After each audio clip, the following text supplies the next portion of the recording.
Agora, nós vamos começar a avaliar a nossa segunda dimensão. A segunda dimensão é a gestão das operações, que vai reunir os temas operação enxuta, vai ser a gestão por processos e a cultura de alta performance. Ok? Então, primeiro, o que é operação enxuta? A operação enxuta, que vocês também podem denominar de cultura Lean, ela se baseia em enxugar os processos da gestão para tornar as decisões mais rápidas, mais acertativas. Por meio da tomada de decisão ágil, evitando falhas de comunicação entre vocês, entre as diferentes funções.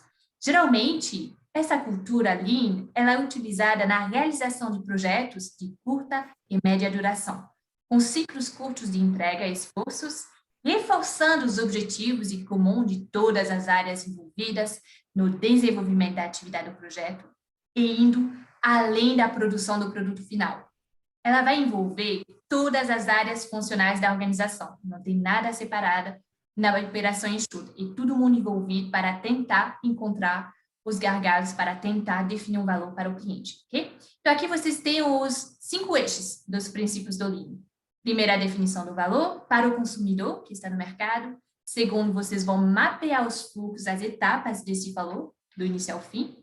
Depois, vocês vão criar um fluxo contínuo, sistemático, organizar um fluxo puxado, ou seja, priorizar as etapas que vão gerar mais valor e buscar a perfeição, ok?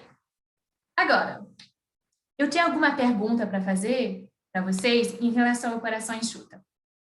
Na rotina da empresa da Guaraná Comunicação, vocês sabem exatamente quais tarefas vocês têm que fazer diariamente? Vocês têm uma lista, por exemplo, de afazeres escrita? O cliente, ele espera muito para ser servido? Ele acha o produto rapidamente? Ele consegue as informações rapidamente? Como acontece isso na empresa de vocês? Essa parte comigo, né? Então, né, como eu falei, a gente faz uma reunião mensal e depois a gente faz reuniões semanais. Além disso, diariamente eu verifico a demanda, né, das atividades que vai precisar fazer e eu mando uma lista de atividades, né, uma lista de funções no grupo do WhatsApp que nós temos. Então lá vai o nome do colaborador e o que ele tem que fazer naquele dia. É isso que nós fazemos, né? E o cliente, algumas vezes, ele acaba tendo que esperar um pouquinho, mas a gente não costuma atrasar serviços, como a Fabi até comentou, né? Dependendo do que ele pedir, a gente precisa de um tempo de processamento, um tempo de pesquisa, fazer os orçamentos, mas nada que saia do prazo. Né? É casos assim, muito extremos sair do prazo. A gente não costuma fazer isso. Tudo É bem. isso. Então, está organizado entre a equipe para vocês conseguirem alcançar as tarefas. Sim, todo mundo sabe o que tem que fazer diariamente. Ok. Agora, vamos passar para a gestão por processos. Pessoal, a gestão por processo é simplesmente organizar os processos dentro da empresa. Tentar buscar onde estão os gargalos. Então, ela busca manter sempre uma visão sistêmica de do todo organizacional, para que assim os processos eles fluam de uma maneira racional e lógica. Isso vai evitar a utilização de recursos desnecessários e como tempo, mão de obra e matéria-prima, porque isso gera custo, pessoal.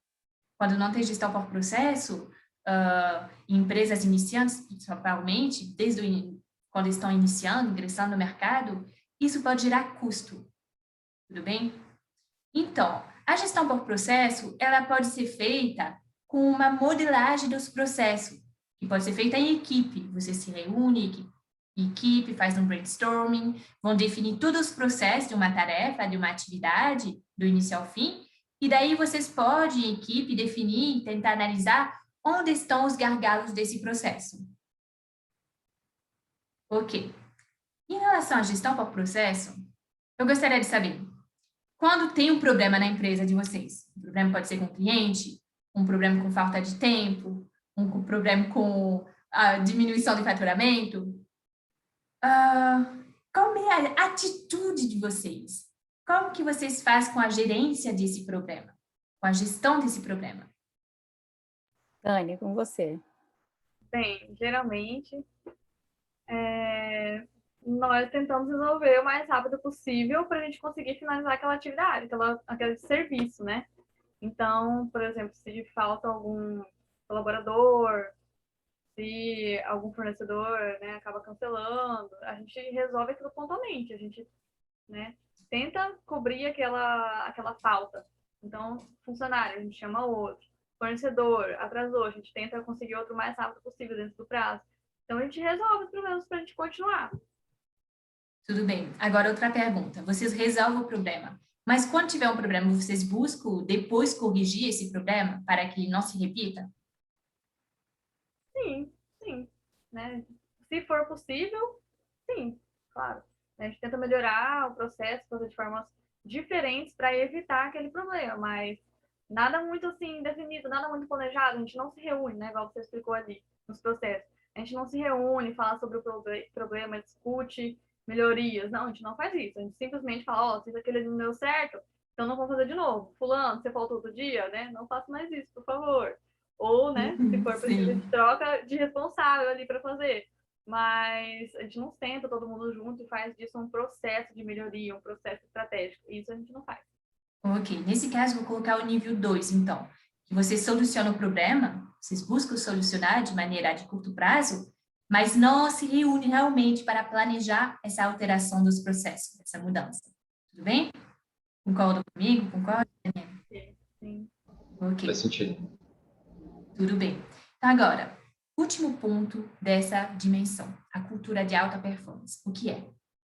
A cultura de alta performance é compreendida como todo o conjunto de comportamentos que vocês vão ter na empresa que possibilitam a instituição para possuir resultados acima dos seus concorrentes, para ganhar competitividade.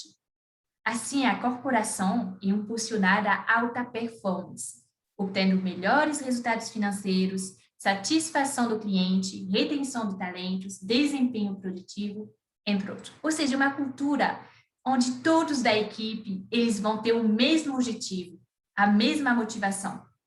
Tudo bem? E assim nós vamos conseguir, por exemplo, ter tudo que eu disse agora, como retenção de talentos, satisfação do cliente. Sobre isso, eu tenho uma pergunta para fazer isso para vocês, em relação à alta performance. Vocês realizam, na empresa, existe bônus, recompensas, premiações para alcançar os resultados? Bem, a gente não trabalha com isso. Ainda não, né? Assim, já vimos que é legal ter, vimos que muitas empresas trabalham dessa forma, mas a gente ainda não tem. A gente não trabalha com metas, né? Assim, além da nossa capacidade, igual a Fábio comentou, a gente atende os clientes que a gente já tem, né? Que a nossa capacidade permite, né? Nosso suporte hoje, mas a gente não trabalha com bonificação, né? Com premiação por resultado, recompensas, não, a gente não trabalha com isso. Só aquilo que foi combinado mesmo, né? Quando contratou ali a pessoa, a remuneração, com aqueles benefícios ali fixos, nada variável.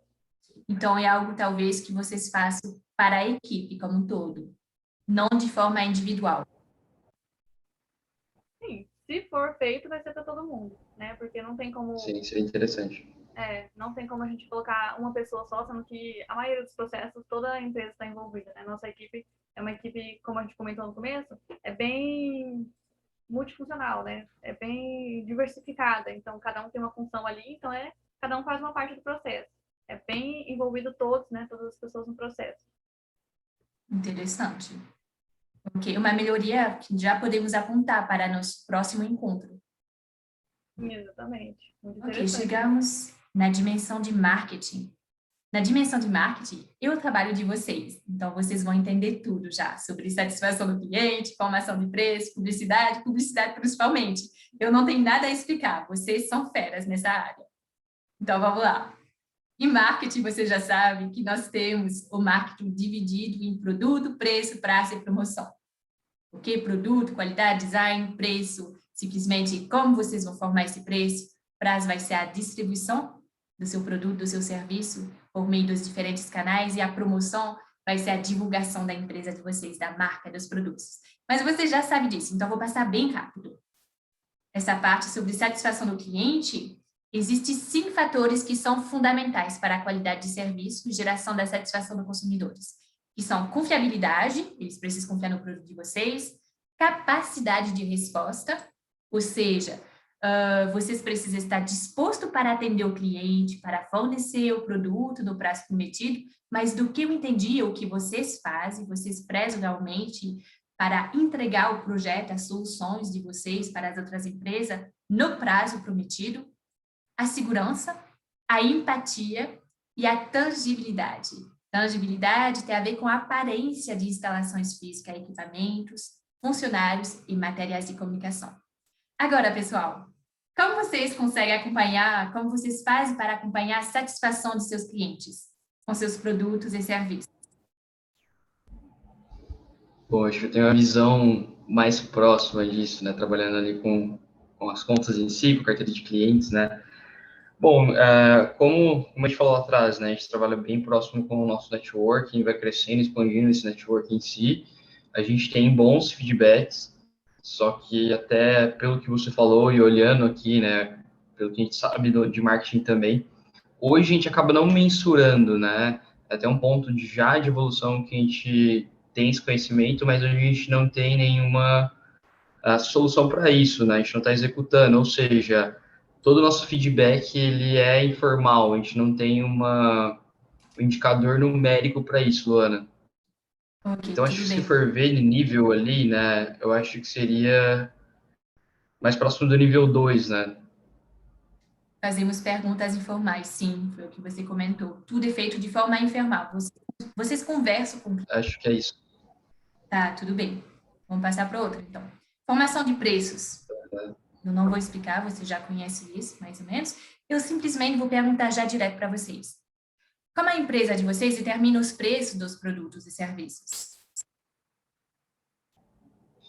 Bom, no preço em si, a gente faz um estudo bem detalhado, né? Principalmente para entender o mercado. Então, a gente quer acompanhar a evolução de mercado, ver se está tendo algum tipo de tendência de aumento ou conseguir reduzir ali esse custo para atrair o cliente. O segundo ponto, né, é o cliente em específico, então está sempre em contato, próximo do nosso consumidor, para saber a relação dele, né, de custo-benefício que ele julga ali em relação ao nosso trabalho. Então, se está condizente, a gente consegue manter o preço, senão a gente vai adaptando a cenários e nichos específicos de clientes também. E um trabalho bem próximo aí com o Ubers, né? Muito importante ele ter esse conhecimento de custos, né? Para saber, para a gente manter uma margem legal e ter uma sustentabilidade. Então, nesse quesito, né? Acho que o Rubens pode até concordar aí, né? Ou não, mas acho que a gente está bem completo nesse ponto de margem, custos, então a gente tem um planejamento bem mais completo em relação a preço, tá? Então, pelo que eu vejo, até o número 5 ali contempla, né? Faz sentido? Faz sentido. Eu entendi como vocês fazem para formar o preço. Realmente está baseado nos custos, com o Rubens que cuida disso, com os preços dos concorrentes que estão no mercado e com a percepção de valor do cliente. Eu coloquei isso no Excel. Depois, publicidade. Publicidade, vocês trabalham com isso, vou direto para a pergunta. Nos últimos 6 meses, a sua empresa, agora na comunicação, ela fez algum tipo de divulgação de seus produtos, de seus serviços? Como foi isso? Com certeza, com certeza. A gente já entende que é muito importante se posicionar, né? Então, como a gente leva isso para os nossos clientes, a gente também traz isso para a nossa empresa para se posicionar e trazer aquela visão que a gente tem de ter uma perspectiva nova de marketing aqui no Mato Grosso, né? Então, acontece mensalmente campanhas da nossa empresa, a gente sempre busca se posicionar em mídias, né? Em todas as mídias possíveis. O único ponto, Luana, acredito que é em relação a retorno, né? Se a gente for ver até nesses pontos aqui, dando uma olhada, né? Acho que se encaixa mais ali no 4, pelo retorno financeiro esperado. Até o motivo de a gente estar tendo essa reunião aqui também, né? A gente não está no patamar que a gente gostaria, e também em relação aos investimentos que a gente vem fazendo em publicidade, na empresa, né? Tudo bem, vocês investem mais do que recebem com a divulgação, com a publicidade? Não, a gente não fica com retorno de investimento abaixo, né, negativo ali, mas a gente não está tendo o patamar que a gente esperava, a gente se planejou para ter um resultado muito maior. Tudo bem. Agora, pessoal, vamos passar para a dimensão das práticas sustentáveis, ok? Que tem a ver com a gestão de energia, gestão de água e redução de desperdícios. Nas práticas sustentáveis, vamos começar com a gestão de energia. Você sabe, gestão de energia tem tudo a ver com eficiência energética, que é um assunto, um tema que ganha cada vez mais destaque. E isso promove a redução de custo em toda e qualquer organização, além de reduzir o impacto do ambiente, ok? Então, para fazer essa eficiência energética, pode ser com práticas bem simples, por exemplo, com sensores de presença, pode ser com projetos mais amplos, mais caros, que são, por exemplo, a instalação de projetos de painéis solares, ou pode ser simplesmente com iluminação natural. A gente vai rever, fazer uma arquitetura diferente no ambiente para uma iluminação natural. E em relação a isso, eu gostaria de saber, nos últimos 6 meses, a Guaraná Comunicação, ela fez algum tipo de ação para reduzir o consumo de energia elétrica? Ela tem Olha, acho que metas para reduzir esse consumo? Pode falar, Matheus. eu posso falar em parceria aí com o Rubens, né, que a gente sempre pega no pé do escritório sobre isso, né, e compras e financeiro. Então, se fosse colocar, aí eu colocaria mais ou menos no nível 3, né? A gente realiza ações específicas, né, para evitar esse desperdício, mas a gente não consegue estabelecer metas para ver se a gente está atingindo realmente, né? Então, a gente direciona em desligar equipamento informático depois do expediente, não usar o escritório com a porta aberta com o ar-condicionado ligado, Equipamentos e máquinas de alta eficiência, nível A. Exato, exato. Mas a gente não tem uma métrica assim a ser seguida, uma meta para atingir, sabe? Então eu colocaria nível 3 aí. Tudo bem, vocês sabem mais ou menos, com as contas que vocês recebem, quanto que vocês gastam com isso, que são os indicadores, Sim, o valor. exato. Mas não tem metas específicas para a redução. Entendi. Exato. Vamos lá, então. Gestão de água.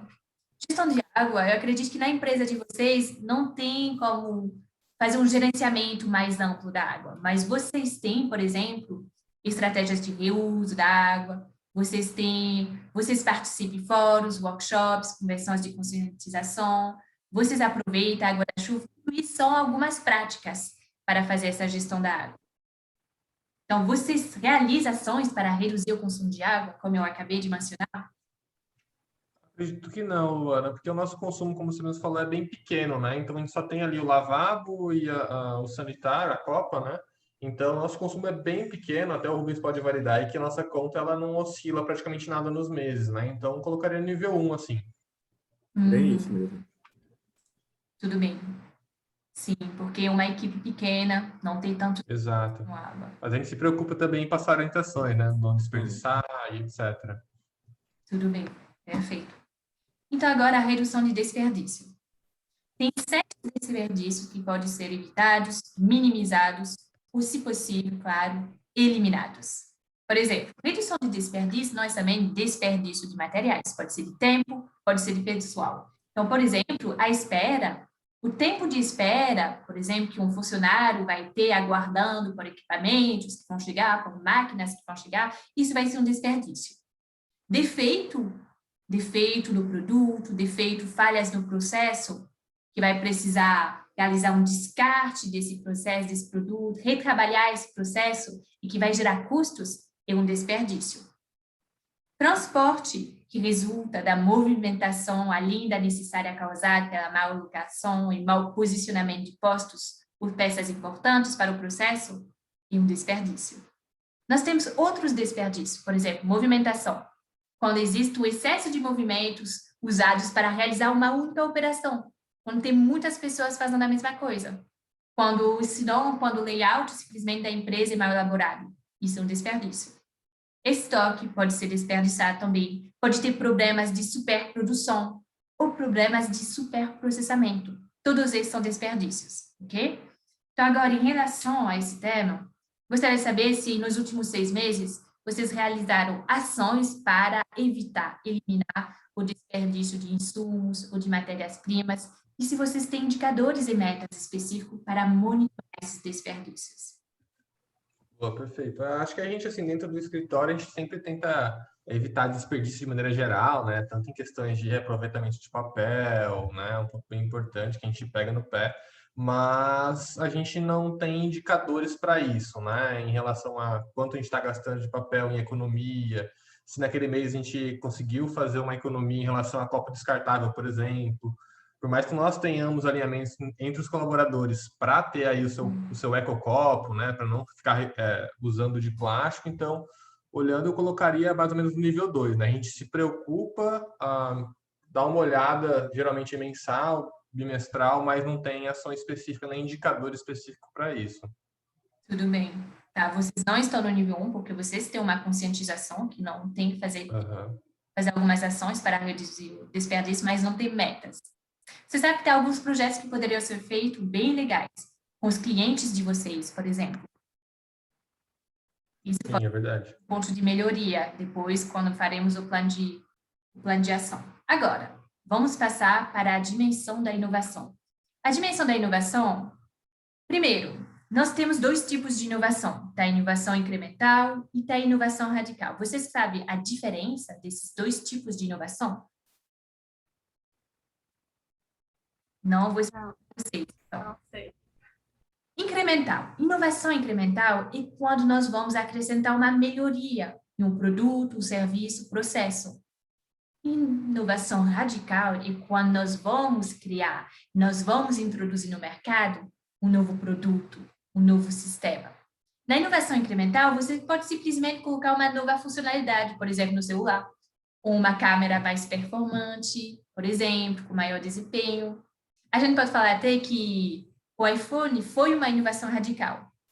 Algumas plataformas de música foram inovações radicais. Inovação incremental é simplesmente mudar, por exemplo, o design de um produto. Tudo bem? Entenderam mais ou menos? Conseguiram entender? Entendi, Deixa eu tirar uma dúvida, Luana. Sim. Por exemplo, alguma empresa inovou e criou, vamos dizer, um produto novo. E aí os clientes vão começar a pedir, né, aquele produto. E aí, se eu fizer esse produto também, seria uma inovação ou é mais uma cópia? Assim? Na realidade, depende, Daniela. Porque como é que você vai construir esse produto? Será que você vai dar a mesma visão de valor para esse produto do que as outras empresas? Na realidade, quando você implementa esse produto novo, ou essa melhoria incremental na sua empresa, é inovação. Porque para a sua empresa, é novo. Para outra empresa, não. Entendi. Por exemplo, se você coloca um processo novo na sua empresa, se você aplica a ferramenta do Ali, a metodologia do Ali, na sua empresa, é novo para você, é inovação. Entendeu? Mas para outras empresas pode não ser. Eles já fizeram. Ok. Inovação de processos. Os processos são todas as tarefas, atividades que vocês vão ter na empresa de vocês.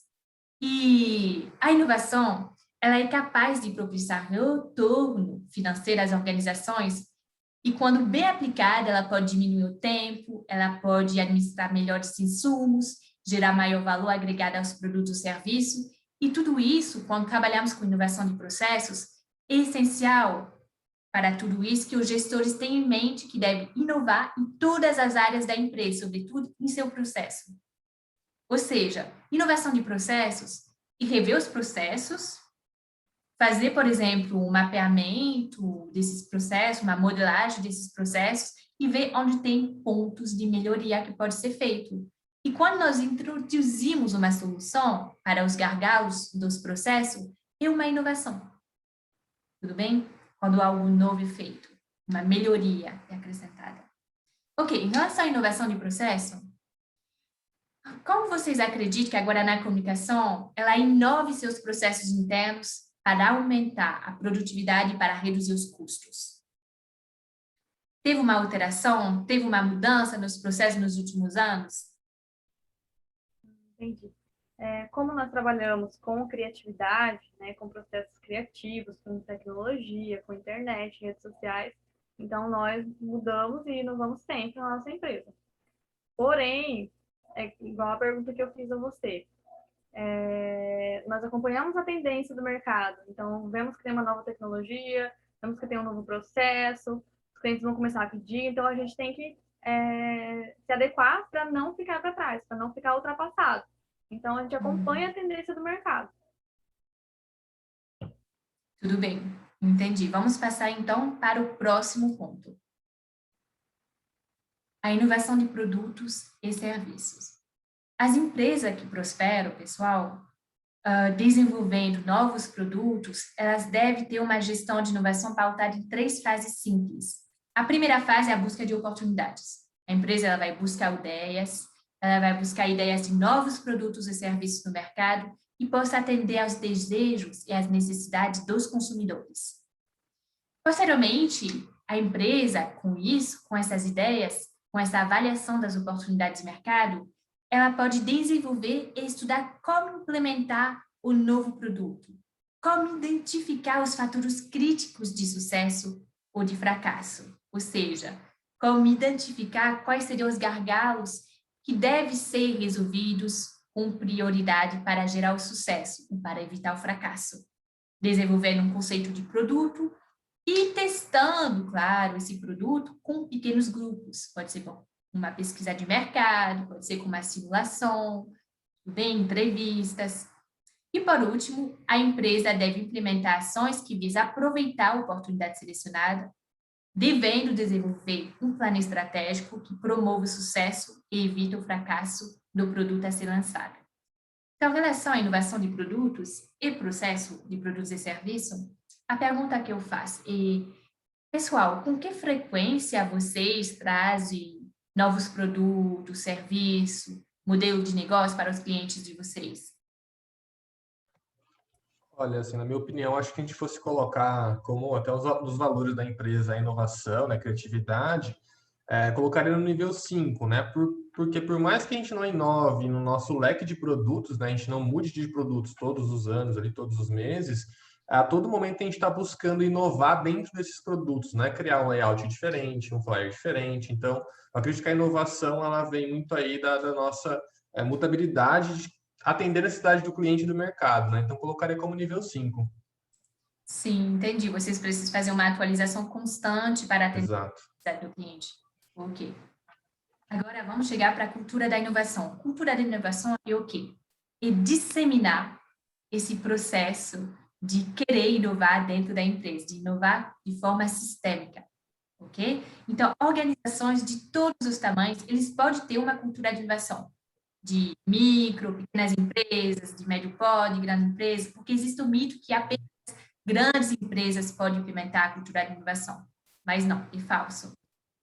E essa cultura, justamente com o Projeto ARI, nós vamos dar início ao primeiro passo para implementar essa cultura. A ferramenta proposta pelo Brasil Mais, pelo Projeto ARI, permite que nós implementamos uma solução inovadora, ok? Então, isso já é o primeiro passo. Eu gostaria de saber em relação à cultura da inovação, a empresa busca e analisa informações para identificar oportunidades para inovar, porque a cultura de inovação depende de ter essa inteligência de analisar as oportunidades de mercado. Assim, olhando por essa perspectiva, acredito que a gente utiliza, sim, né, esse processo de inovação, essa cultura de inovação, e pelo meu ver aqui, se enquadraria aqui no nível 4, né, onde a empresa utiliza diferentes meios externos para identificar oportunidades, né, porque na nossa concepção, assim, a gente capta a inovação a partir da observação de mercado também, né, então a partir disso a gente inova em relação aos concorrentes, a gente se atualiza para não ficar ultrapassado, então acho que existe essa inovação, mas não existe um processo específico para isso. Tudo bem, vocês veem as tendências do mercado, Matheus, e a partir disso vocês implementam algumas soluções inovadoras. Isso. Existe a busca e a procura por informações novas na área. Entendi. Mas pesquisa de mercado, pesquisa de satisfação com o cliente não são realizadas, então. Tudo bem. Ok, vamos colocar o nível 4, então. Agora vamos passar para a última parte, a última dimensão, que é a transformação digital. Foi algo extremamente importante durante esse período pandêmico. Nós temos 3 pontos da transformação digital: a digitalização interna, a presença digital e os meios eletrônicos de pagamento. Ok. Digitalização interna corresponde ao quê?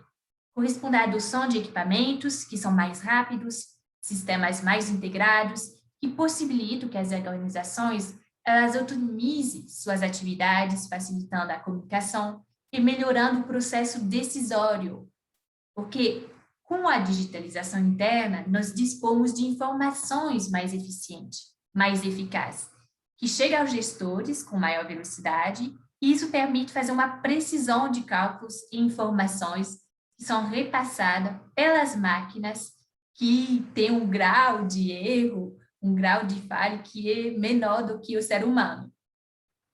Então, vamos lá. Vocês, da Guaraná Comunicação, eu gostaria de saber se vocês utilizam alguns softwares para monitorar as operações, que são a finança da empresa, e como que vocês utilizam esses softwares no dia a dia? Oi, Luana. Então, eu como financeiro acabo utilizando, sim, softwares tanto do banco quanto para a organização financeira, onde o contador contratado por nós, ele passou para o nosso computador um programa onde a gente alimenta informações que vão direto para o escritório dele, e eu também tenho os programas que a gente usa aqui em ambiente fechado, né? Nessas opções de níveis, vamos ver se algum... A gente pega os indicadores tanto das planilhas utilizadas aqui quanto dos relatórios para ver assim, o que está faltando, como a gente vai poder dispor do dinheiro que sobra, né? Com isso, ele auxilia essa tomada de decisão para a gente. Eu acredito que a gente esteja nesse nível 4 por conta disso, lendo bem o que está aí. Sim. E o pessoal da criatividade acaba utilizando os melhores softwares de edição de edição de imagens, de arquivos, de vídeos. Então, os A gente faz indicadores essa que você... contratação. Pode falar. Sim? Não, a gente contratou esse serviço, a gente contrata esses programas. Tudo bem. Então, majoritariamente, softwares de operações e de finanças. Vocês têm algum Sim. relacionamento com o cliente, por exemplo? De software específico para isso, ainda não. Mas a gente precisa ter mais informação a respeito para entender como melhora essa comunicação com o cliente, né? Ok, tudo bem. Vamos passar então agora para a presença digital. Presença digital está presente em blogs, redes sociais, publicidade online, e-mail marketing, você já sabe disso. Então agora eu gostaria de saber vocês, agora na comunicação, de que forma vocês estão atuando, vocês utilizam a internet, vocês utilizam as redes sociais para divulgar o serviço de vocês? Sim, Luana, a gente tem o Instagram e o Facebook da empresa, onde a gente lança constantemente, né, material para engajar, e a gente faz assim, o uso de investimento de ferramentas de impulsionamento, como tem aí. A gente paga tanto do Facebook quanto do Instagram, né? E a gente também indica muito aos nossos clientes, a gente auxilia eles no uso dessas ferramentas, até porque fazem parte dos pacotes que vendemos para eles. Sim. E vocês vendem produtos online? Não, a gente não faz a venda do serviço online. A gente começa o contato de forma online, através dessas páginas ou por telefone, mas os clientes comparecem à agência para a gente fazer o fechamento de contrato. É um contato presencial, realmente. Exatamente. Também de maior qualidade. Tudo bem. Agora, em relação aos meios eletrônicos de pagamento, eu gostaria de vocês utilizam uma máquina de cartão? Vocês possuem conhecimento de quanto paga por ela em taxas e outros custos? A empresa ela possui uma conta de pessoa jurídica? Você sabe qual é a taxa dessa conta jurídica? Rubens, você que vai me responder sobre isso? Sim. A gente não tem máquina de cartão porque, por histórico mesmo e experiência, muitos dos nossos clientes não vão até a gente para fazer esse pagamento. Até porque eles vão até a gente para fechar contratos e a gente acaba fazendo o resto do trâmite, na sua maior parte, virtual. Inclusive a parte de pagamento, onde eles preferem tanto transferência ou o Pix, né, que é atual, e a emissão de boleto, porque temos conta corrente